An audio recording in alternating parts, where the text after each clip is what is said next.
Gatang page. Okay? So, ayan po ay ang ating ingredients. Sibuyas, yes, green chili, okay, ginger, and garlic. Okay, ito po ang ating vegetable. Kangkong, chop, at saka ito po ang powder na gata. Ayan, okay? So, at first po, kailangan natin na himayin muna ang page. Okay? Or in English, stingray. Okay? So, ito po ay ginataang page. So, ayan na ang isda.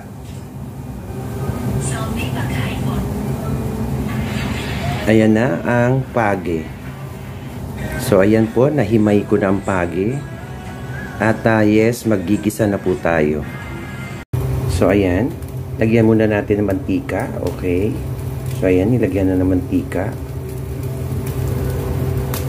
Ayan. Mantika. Okay.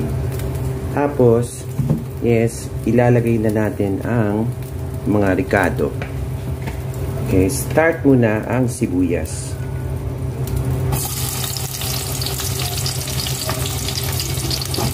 Okay. Sibuyas.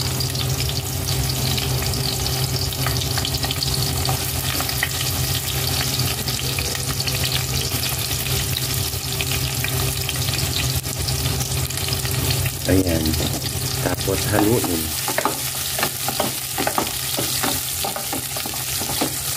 Okay. So, pagkatapos niyan, lagay natin ang luya. Okay. Andito na rin ang bawang. Kasama na dyan. Ayan. Okay. Kasama na natin din ang sili. All in one. Ayan. Tapos, haluin natin.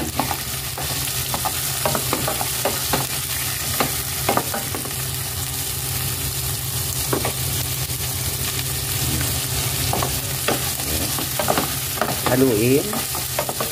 Yes, kailangan natin mag-golden brown yan. Saka para yung sili ay umanghang.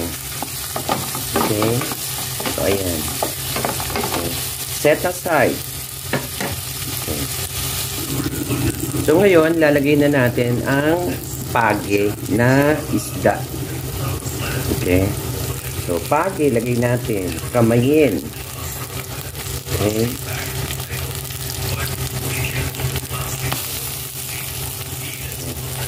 Ayan. Kailangan may luya po yan para hindi malansa. Okay, lagay po natin. Ayan.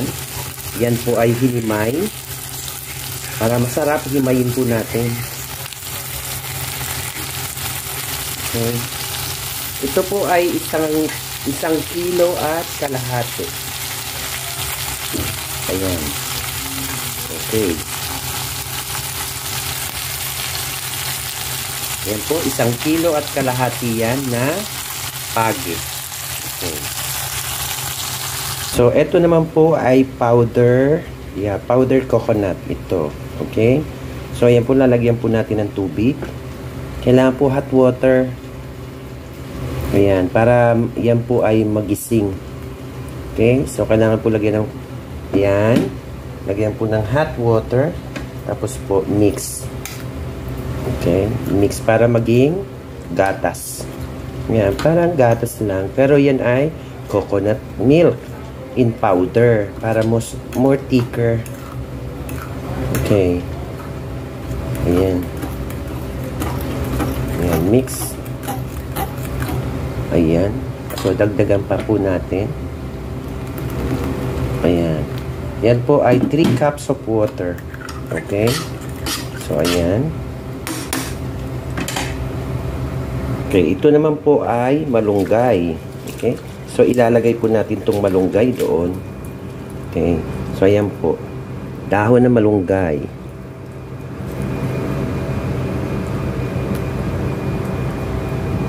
Ayan. Nahugasan na yan. Wash na. Ayan po. At ilalagay na po natin itong coconut. Okay. Lagyan na natin coconut. Ayan. Okay. Timplahan natin ng asin. Okay. At magic sarap. Ayan po. At yan ay ating yes, pakukuluin. Ayan. Okay, at hahaluin ko muna. Okay. Ayan po, sinamahan natin ng kangkong. Okay, para yes, marami pong gulay. Samahan po natin ng kangkong. Yes, bukod po dun sa malunggay, nilagyan ko po ng kangkong. Ayan, okay. Ayan. Ayan na yung ano, yes. Antayin lang po natin ng 20 minutes. Luto na yan. Kasi, luto na po yung ano, yung pagi. Okay? So, ayan po. Antayin lang po natin ng 20 minutes. Maluto lang yung gulay. So, ayan na po. Yes, nalagyan na po natin ng asin. Yeah. At konting MSG. Ayan. So, kailangan natin kumati po yung ano, yung coconut. Kailangan po mag-subside. O, English yun, subside, no? Yes, kailangan po mag-subside yung sabaw. Yan, doon po sa kinunot. Or ginataang page. Ayan po. Yes, maraming sili yan. Nilagyan ko ng maraming sili. Ayan po. Ayan. Okay. So, antayin lang po tayo. Maluto.